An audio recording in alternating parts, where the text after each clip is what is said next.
Hello students, welcome to my YouTube channel. In the subject of IKS आज के इस video lecture में हम रिलेवेंस ऑफ द कौटिल्य अर्थशास्त्र in modern times in detail अच्छे से कवर करने वाले हैं। तो वीडियो को एंड तक ज़रूर देखिएगा और अगर आप पहली बार चैनल पर आए तो ज़रूर से सब्सक्राइब कर लीजिएगा और हाँ, प्लेलिस्ट ज़रूर चेक करिएगा। वहाँ पे इंट्रोडक्शन टू आईकेएस ऐसे पूरी प्लेलिस्ट बनाई हुई है जहाँ पे आईकेएस से रिलेटेड बहुत सारे न्यू टॉपिक्स जो आपके सिलेबस में हो वो तो आप ज़रूर से वहाँ से एक बार देख सकते हैं। और इन सभी वीडियो लेक्चर्स के आपको अगर PDF फाइल चाहिए तो आप टेलीग्राम चैनल ज्वाइन कर लीजिएगा। इसका लिंक मैंने बायो में डाला हुआ है, या तो आप टेलीग्राम डाउनलोड करके वहाँ पे कॉमर्स क्लासेस विद विधि लिखोगे तो भी डायरेक्टली वहाँ से आप ज्वाइन हो सकते हो।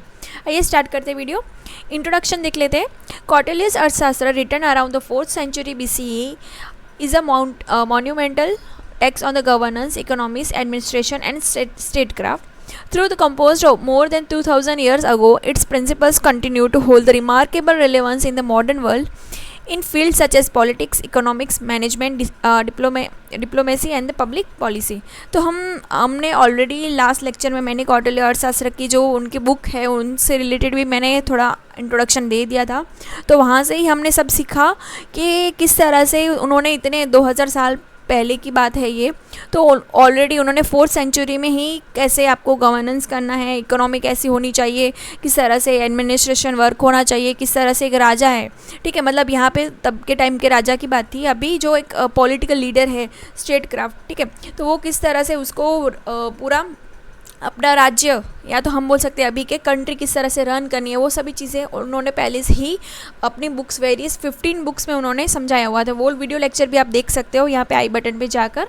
तो वो वहाँ से भी हमने सीखा कि किस तरह से उन्होंने पहले से ही फ्यूचरिस्टिक अप्रोच अपनाई थी, ठीक है, कि ऐसी एक कंट्री को अच्छे से रन करने के लिए क्या क्या ज़रूरी है। It provides the timeless wisdom about how a state should be governed, how wealth should be managed and how leaders should act ethically for the welfare of their people। ठीक है, तो इन शॉर्ट यही बात हुई कि इन्होंने पहले से ही बताया कि किस तरह से आपको सभी चीज़ें गवर्न करनी है, आपको वेल्थ कैसे मैनेज करोगे, आप अपना एक लीडर को किस तरह से एथिकली बिहेव करना चाहिए, अपने लोगों के लिए कैसे सोचना चाहिए, अपने से पहले प्रजा के बारे में सोचना चाहिए। तो वो सब चीज़ें उन्होंने ऑलरेडी पहले से ही बताई हुई है। तो पूरा ही अगर हम देखें अर्थशास्त्र का स्ट्रक्चर तो इकोनॉमिक पॉलिसीज़ भी उसमें आ जाती है, पॉलिटिकल पॉलिसीज़ भी आ जाती है, मिलिट्री स्ट्रेटेजी भी आ जाती है, law and justice and foreign policy. मतलब हम ऐसा नहीं कह सकते कि सिर्फ अर्थशास्त्र है जो ट्रेड से रिलेटेड ही हमें नॉलेज देता है, तो वहाँ पे हर A to Z चीज़ें ही कवर होती है अर्थशास्त्र में, कौटिल्य के अर्थशास्त्र में, ठीक है। फर्स्ट कवर होती है गुड गवर्नेंस एंड एडमिनिस्ट्रेशन। तो ये हम क्या कर रहे हैं कि मॉडर्न टाइम के साथ किस तरह से वो रिलेट करता है वो सब हम समझ रहे हैं कि Kautilya emphasise a good governance मतलब सुशासन is a foundation of the strong nation. He state that in the happiness of the subject lie the happiness of the king, in their welfare his welfare. ठीक है, तो वहाँ पे वही है कि एक अच्छा सुशासन हम बोल सकते एक ऐसा, मतलब पहले के टाइम की अगर बात करें तो एक राजा एक कैसा होना चाहिए कि उसके प्रदेश में जो भी उनके प्रजा है वो सुखी हो, वेल्दी हो, ठीक है, और उसके आसपास के जो भी आजू बाजू के प्रदेश है तो वहाँ से भी उसकी अच्छी संधि हो, मतलब अच्छी मित्रता हो, ठीक है। तो वो गुड गवर्नेंस का उसका एक अच्छे लीडर का वो संकेत है। तो मॉडर्न रिलेवेंस हम अगर देखें उस बात का तो क्या है, तो this reflect the modern democratic principle of welfare state where government work for the citizens wellbeing. The idea of the people centric governance in Indian constitution, panchayati raj and the schemes like smart city mission or the digital India are based on similar ideals। ठीक है, तो हम कह सकते हैं कि जो people centric governance हमारा जो इंडियन कॉन्स्टिट्यूशन बता रहा है, ठीक है, कि हमें प्रजा के लिए ही बनाया हुआ है, प्रजा के लिए प्रजा द्वारा चलाता हुआ जो बंधारण है हमारा, ठीक है, हम बोल सकते हैं हमारा जो कॉन्स्टिट्यूशन है, तो वही बात करता है कि आपको सिटीजन सेंट्रिक मतलब पीपल सेंट्रिक गवर्नेंस होनी चाहिए। तो वही बातें यहाँ पे है। अगर इसका एग्जांपल देखें तो Indian government good governance index जो मेज़र करता है efficiency and the public satisfaction, echoing the Kautilya's concept of measuring the success of the ruler by the welfare of the people. ठीक है, जैसे कि इंडियन गवर्नमेंट ने लॉन्च करा है गुड गवर्नेंस इंडेक्स, जहाँ पे वो मेज़र करता है कि ठीक है कि वहाँ के हमारे यहाँ के कितनी पब्लिक सेटिस्फाई है हमारे वर्क से। तो वो कौटिल्य ने ऑलरेडी ये कॉन्सेप्ट पहले ही दिया हुआ है। फिर है economic policies and financial management के बारे में कौटिल्य ने क्या कहा कि Kautilya viewed economy as a backbone of the state power. He emphasise the agriculture, trade, taxation and physical discipline as a key pillars of the prosperity. ठीक है, तो वेल्थ की भी बात करी गई है. ठीक है, पहले तो गुड गवर्नेंस की बात होगी. पहले तो राजा मतलब जो लीडर है वो अच्छा रहेगा, एथिकली सोचेगा अपनी प्रजा के लिए, ठीक है, लोगों के लिए, पीपल सेंट्रिक. उसके बाद आपको सोचना है क्या, सेकंड पॉइंट आता है इकोनॉमिक पॉलिसीज़ के बारे में, जहाँ पे एग्रीकल्चर मतलब पैसे कहाँ से आएंगे. ठीक है, कि एग्रीकल्चर हो गया, ट्रेड हो गया, टैक्सेशन एंड फिजिकल डिसिप्लिन से. तो मॉडर्न रिलेवेंस अगर देखें तो modern economy still depend on the balanced taxation, budgetary discipline and inclusive growth, all principles founded in अर्थशास्त्र. तो ये ऑलरेडी जो हमारा अभी भी चल रहा है, जो को बजट है, गवर्नमेंट बजट बनाती है, फिजिकल पॉलिसीज बनाती है, ठीक है, टैक्स कलेक्ट करती है, एग्रीकल्चर एंड ट्रेड के लिए करती है, पब्लिक वेलफेयर के लिए रोड बनाए जाते हैं. ठीक है, तो वो सब, या तो जो हॉस्पिटल्स बनाए जाते हैं, तो वो सब चीज़ें ऑलरेडी अर्थशास्त्र में मौजूद है. Kautilya advise a ruler should collect the taxes like a bee collect the honey without harming the flower. ठीक है, तो आपको इस तरह से टैक्स कलेक्ट करना है कि ना ज़्यादा जो अमीर लोग हैं वो अमीर बनते जाए और गरीब लोग ज़्यादा गरीब बनते जाए, ऐसे टैक्स कलेक्ट करना नहीं है. This mirrors the progressive taxation and tax payer friendly system today. तो वो हमें देखने को मिली जीएसटी में, जहाँ पे goods and service tax simplify the tax collection while avoiding the overburdening citizens, align with the Kautilya's principle of moderate taxation. ठीक है, जो पहले टैक्सेशन सिस्टम थी तो वहाँ पे टैक्स पे के ऊपर बहुत टैक्स लग जाता था. ठीक है, तो वो सबको नलीफाई करके जीएसटी जब इंट्रोड्यूस हुआ तो उसने कहीं ना कहीं सिटीजन्स के लिए थोड़ा सिंप्लीफाई कर दिया कि आपको एक ही टैक्स पे करना है. तो ना करते भी 17 से 18 टैक्स कट हो गए. उसके बाद जीएसटी आया, तो उन्होंने ऑलरेडी ये पहले ही उन्होंने बताया हुआ था. ठीक है, तो public administration, accountability, budget, audit and the anti corruption measure reflect his financial ethics. तो फाइनेंशियल एथिक्स कहाँ पे वही आएंगे, तो बजट किस तरह से आपने बनाया हुआ है, बजट की ऑडिट किस तरह से करती है, पब्लिक एडमिनिस्ट्रेशन, अकाउंटेबिलिटी क्या है. ठीक है, कि जो पब्लिक के लिए पैसे अलॉट हुए हैं, ठीक है, तो वो एक्चुअल में वहाँ पे उनकी वेलफेयर के लिए इस्तेमाल हुए कि नहीं हुए, तो वो सब चीज़ें भी, और एंटी करप्शन मेजर्स वगैरह जो सब चीज़ें हैं जो फाइनेंशियल एथिक्स में आ जाएंगी, जो उन्होंने ऑलरेडी अपने अर्थशास्त्र में मेंशन करी हुई है. फिर थर्ड पॉइंट है अपना public finance and physical responsibility के बारे में, जहाँ पे अर्थशास्त्र outline a well structure system of revenue collection, expenditure control, auditing and treasury measurement. तो ऑलरेडी ये सब चीज़ें उन्होंने मेंशन करी ही हुई है कि कैसे आपको रेवेन्यू कलेक्ट करना है, कैसे कैसे खर्चों को कंट्रोल कर सकते हो, ऑडिट किस तरह से करनी है, आपको ट्रेजरी मेजरमेंट, अपने खजाने को किस तरह से मेजर करना है, वो मैनेजमेंट करना है, वो सब चीज़ें भी आपको ऑलरेडी अर्थशास्त्र में बताया हुआ है. अगर उसका मॉडर्न रिलेवेंस देखें तो मॉडर्न गवर्नमेंट है फाइनेंस मिनिस्टर, CAG, जहाँ पे controller and the auditor general होते हैं, control and the budget system भी है, जहाँ all echoing the Kautilya's vision. He instead insist transparency, efficiency and anti corruption in handling the public fund. ठीक है, जो वही वो मानते थे कि ट्रांसपेरेंसी से वर्क होना चाहिए, एफिशिएंटली वर्क होना चाहिए, एंटी करप्शन होना चाहिए. ठीक है, क्योंकि पब्लिक का फंड है, सबकी मेहनत की कमाई है, तो लोगों का भला होगा तो ऑटोमेटिकली उस कंट्री का या फिर उस प्रदेश का भला होगा. तो प्रॉपर फाइनेंस मिनिस्ट्रीज़ एंड अगर हम देखें बजट सिस्टम हो गई अपनी, ठीक है, ऑडिट जनरल हो गया, तो वो सब चीज़ें हम देख सकते हैं कि वही हम बोल सकते हैं कि वहाँ से इंस्पायर होकर हमने कुछ लिया हुआ है. तो उसका एग्जाम्पल देखें तो पब्लिक फाइनेंशियल मैनेजमेंट सिस्टम है अपनी, जो इन इंडिया में measure the real time tracking of the government fund just as a Kautilya's demanded regular audit of the treasuries. ठीक है, तो जिस तरह से कौटिल्य ने अपनी बुक में मेंशन करा हुआ है कि किस तरह से आपको अपने जो ट्रेजरर्स है उसको मेज़र करना है. ठीक है, तो ऑडिट करनी है, तो वो गवर्नमेंट ऑलरेडी उसके साथ अभी हम कर रहे हैं. ठीक है, तो उन्होंने वो इतने 2000 साल पहले ही बता दिया था, जो आज के मॉडर्न टाइम के साथ वो रिलेट करता है. फिर human resource management and leadership की बात करें तो Kautilya emphasise selecting official based on the merit, honesty and efficiency, not the favouritism. ठीक है, तो यही है. ठीक है, कि अपने फेवरेटिज्म पे नहीं, या तो फिर ऐसे पैसे दे के घूसखोरी करके हमने किसी को सिलेक्ट नहीं करना है. मेरिट के बेस पे, ऑनेस्टी के बेस पे एंड एफिशिएंटली जो बंदा लायक है उसको ही हम अपॉइंट करें, उन पे वो जोर दिया करते थे. जहाँ में मॉडर्न रिलेवेंस अगर देखें तो his recruitment and trading principles are mirrorise in the civil service, corporate HR policies and administrative system today. ठीक है, तो आज के टाइम में जो सिविल सर्विसेज की एग्ज़ाम्स है या फिर जो भी कॉर्पोरेट HR पॉलिसीज अपनाई जाती है, तो वही उन्होंने वो पहले से ही मेंशन करी हुई है कि इस तरह से ही आपको रिक्रूटमेंट करनी चाहिए या तो ट्रेनिंग देनी चाहिए। Leadership training in management institutions follow the similar ethical and strategical principles. अगर इसका एग्जाम्पल देखें तो यूपीएससी जैसी एग्जाम है जो selection process for the Indian civil servants reflect the quarterly stress on the merit based bureaucracy in corporate management. His principles are applied in the leadership programs and MBA curricular like the IAM include the Chanakya's niti lessons. ठीक है, तो हम देख सकते हैं तो उनकी book कितनी इंस्पायरिंग है या तो उनके थॉट्स कितने इंस्पायरिंग है कि उनका अलग से ही एक सब्जेक्ट पढ़ाया जाता है, एक जो एमबीए में इंट्रोड्यूस हुआ है। ठीक है, तो लीडरशिप क्वालिटीज़ किस तरह से, लीडरशिप प्रोग्राम्स किस तरह से आपको रन करने हैं। ठीक है, तो वो सब चीज़ें ऑलरेडी उनको सिखाई जाती है। फिर है फॉरेन पॉलिसी एंड डिप्लोमेसी की अगर बात करें तो Kautilya develop the famous 6 fold policy, जहाँ पे हम बोल सकते हैं उसको सद्गुण सिद्धांत फॉर द फॉरेन रिलेशन। ठीक है, फॉरेन रिलेशन आपको किस तरह से मेंटेन करने हैं वो भी उन्होंने पहले से ही मेंशन करा हुआ है, जैसे कि संधि, पीस रखनी है, आजू बाजू के लोगों के साथ मित्रता रखनी है, वॉर नहीं करना है, विग्रह नहीं करना है।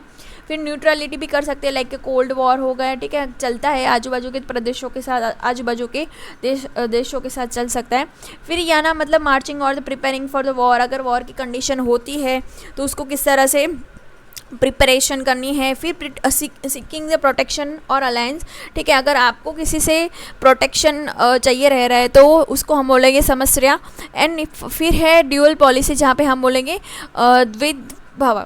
ठीक है, तो ये मॉडर्न रिलेवेंस अगर हम उनकी बात करें तो this principle are still applicable in modern international relationship and diplomacy. ठीक है, ये तो आजकल हमें देखने को मिलती ही है। जो नेशन अपने लिए फ़ायदेमंद है उसके साथ पीस रखो, मित्रता रखो। जिसके साथ आपको अच्छा नहीं लगता है तो कोल्ड वॉर की सिचुएशन रहती है, न्यूट्रलिटी रहती है ना, उनके साथ कुछ ट्रेड वगैरह होता है। His programmatic yet ethical approach align with the real politic balancing the power and morality in foreign policies. तो ठीक है, हमें ये आजकल रियल पॉलिटिक में ये देखने को मिलता है। अगर इसका एग्जाम्पल देखें तो India's foreign policy of strategic autonomy and the non alignment reflect the Kautilya's idea of flexibility and situational diplomacy, जहाँ पे India use the soft power through the culture, economy and alliance like the G20 and BRICS mirror the Kautilya's strategy of forming the alliance for the long term stability. ठीक है, तो India ने भी यही adopt करा है। G20 एंड ब्रिक्स जैसे बड़े बड़े समिट में उन्होंने हिस्सा लिया, उसकी वजह से अपना जो कल्चर, इकोनॉमी एंड अलायंस, हम अपनी सॉफ्ट पावर वहाँ पे प्रेजेंट कर सकते हैं। हमारा भी वोटिंग राइट है वहाँ पे, तो हमारी भी यस नो वहाँ पे मैटर करती है। ठीक है, तो वो रिफ्लेक्ट करता है कि हम भी फॉरेन पॉलिसी या तो में अपना हिस्सा शो कर सकते हैं। फिर सिक्योरिटी इंटेलिजेंस एंड एपिसोड्स को अगर बात करें तो Kautilya give the immense importance of the internal and external security and establish a network of the spy of the information and state protection. ठीक है, तो हर अपने प्रदेश की, अपने देश की सुरक्षा के लिए स्पाई नेटवर्क होना इम्पॉर्टेंट है। उनकी सुरक्षा, इंटरनल एंड एक्सटर्नल सिक्योरिटी की सुरक्षा होना बहुत ज़रूरी है। जहाँ पे मॉडर्न रिलेवेंस अगर देखें, his intelligence model is the basis for the today's intelligence and counter intelligence agencies like the raw हो गया, IB हो गया, CIA है। ठीक है, तो वो आजकल के जो हमारे इंटेलिजेंस, काउंटर इंटेलिजेंस एजेंसीज है। ठीक है, तो वो उसी के बेस पर है। ठीक है, कि अपना देश स्ट्रॉन्ग है। आजकल जो भी चीज़ें अब अपने देश के प्रोटेक्शन के लिए अपने को चाहिए कि बाहर का कोई भी ऐसे ही अपने पे मतलब वॉर की कंडीशन ना हो, तो हमें use of the surveillance, secret agents हो गया, data analysis to protect national interest are modern form of the Kautilya's idea. ठीक है, तो हम जो भी नज़र रखते हैं, सीक्रेट एजेंट्स हम बाहर की कंट्री में भेजते हैं। ठीक है, डेटा एनालिसिस एंड प्रोटेक्शन हो गया। ठीक है, तो वो सब चीज़ें ही नेशनल इंटरेस्ट में हम जो स्टेप्स ले रहे हैं, तो वो कौटिल्य ने ऑलरेडी अपने बुक्स में पहले से ही मेंशन करे हुए हैं। जहाँ पे India's national security adviser system integrate the intelligence, diplomacy and defense, reflecting the Cautilly's comprehensive approach to the national security। ठीक है, तो वही हमारा क्वेश्चन वही है कि रिलेवेंस क्या है। तो 2000 साल पहले ही उन्होंने जो बुक में मेंशन करा था उसकी रिलेवेंस आज की तारीख में भी हमें देखने को मिलती है। फिर है लॉ, ऑर्डर एंड जस्टिस की अगर बात करें तो Kautilya's legal framework include the civil, criminal and administrative law, emphasise the justice, fairness and discipline. ठीक है, तो उन्होंने जो भी लॉ, ऑर्डर एंड जस्टिस की बात करी थी तो उन पे वो जोर दे रहे थे कि जस्टिस पे हो, पार दे, फेयरनेस हो। ठीक है, ट्रांसपेरेंसी मेंटेन रहे, डिसिप्लिन से ही डिसिप्लिन मेंटेन रहे।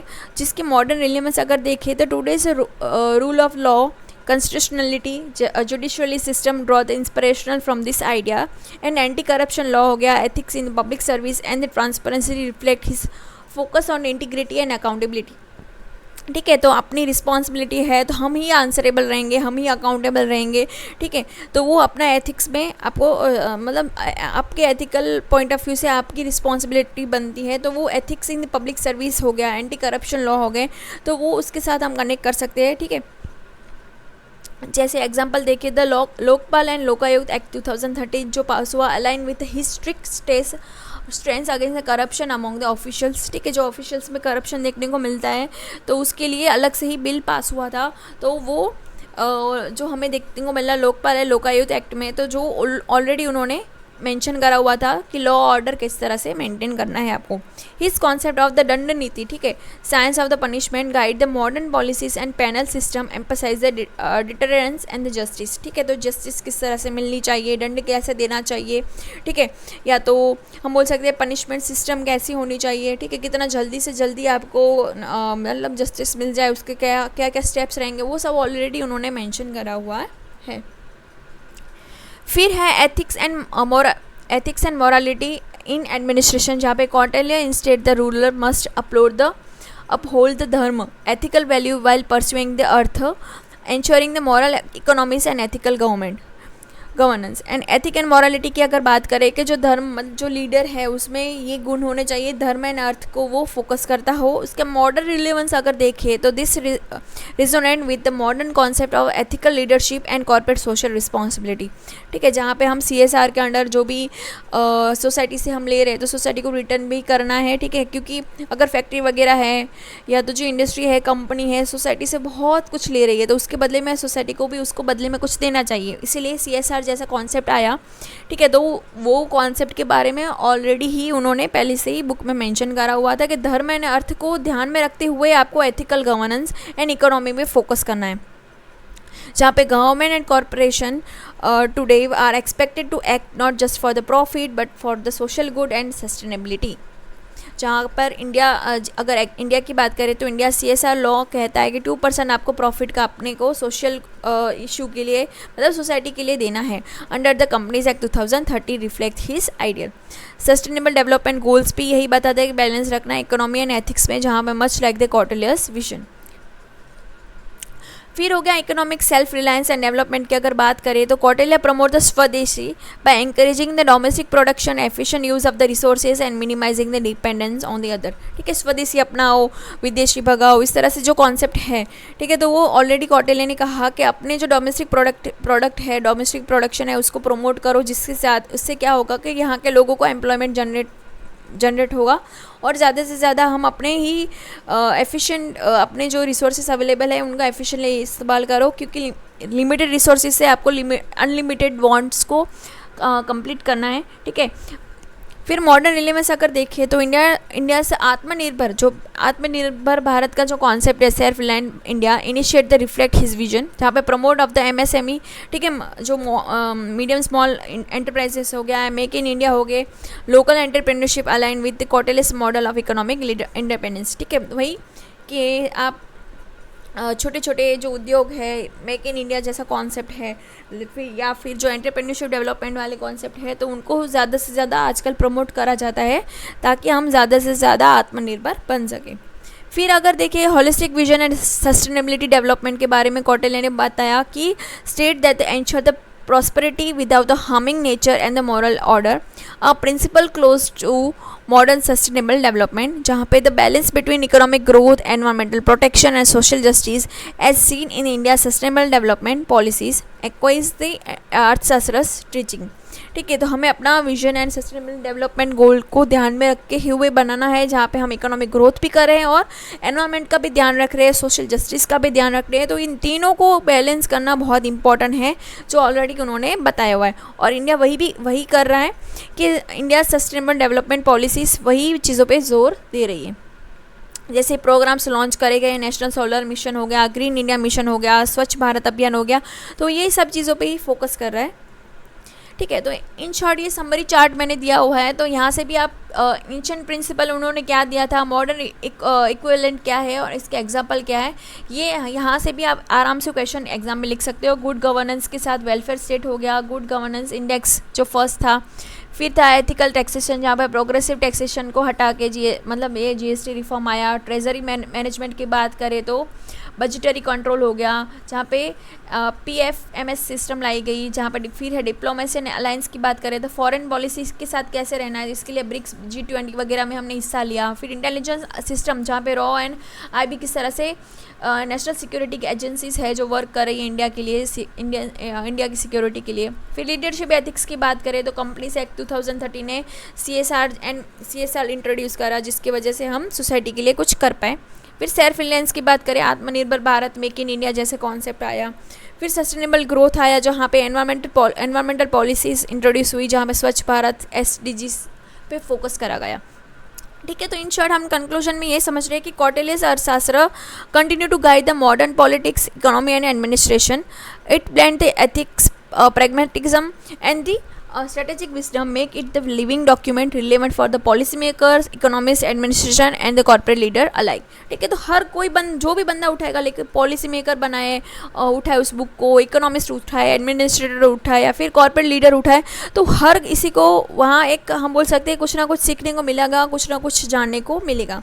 It reminds us that the true governance lie in balancing the power with the morality, wealth and welfare, strategy with ethics, principles that are vital today as they were in the ancient India। ठीक है। तो उस time पे के लिए जो चीज़ important थी, आज के टाइम के लिए भी वो चीज़ें इतनी ही इम्पॉर्टेंट है, वही कनेक्शन हमें दिखा रहा है।